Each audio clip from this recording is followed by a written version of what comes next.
भाई एक बात तो है, हमारे सरकार ने बोला था दोषी कहीं पे भी रहे उसको निकाल लिया जाएगा, चाहे पाताल में भी घुसे रहे वहां से भी उसको निकाल लिया जाएगा। जेल से निकालना है भाई, सोच सकते हैं आप? जरा सोचिए। मैं बात कर रही हूँ, अब फिलहाल मैं बात कर रही हूँ बाबा राम रहीम की।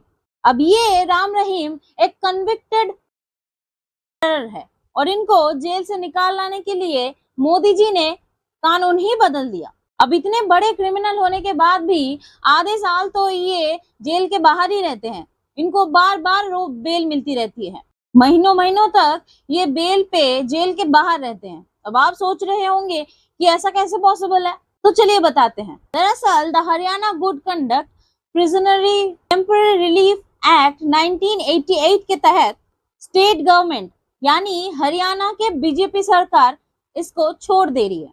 और बात सिर्फ उतनी नहीं है, ये राम रहीम बिना परमिशन के बाहर नहीं घूम रहा है।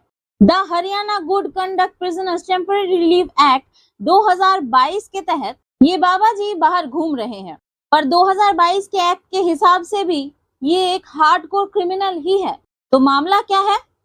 मामला है कि 2022 में इनके लिए कानून ही बदल दिया गया। अब कानून क्या है?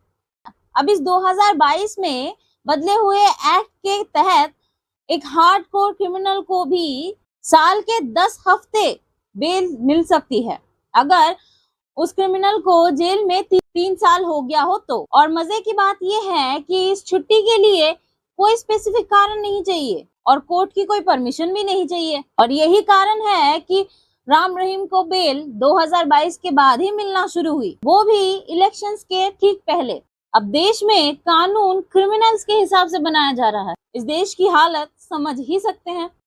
तो अब आप मुझे बताइए कि 2022 में जो एक्ट बना क्या वो सही बना या फिर वो नहीं बनना चाहिए था?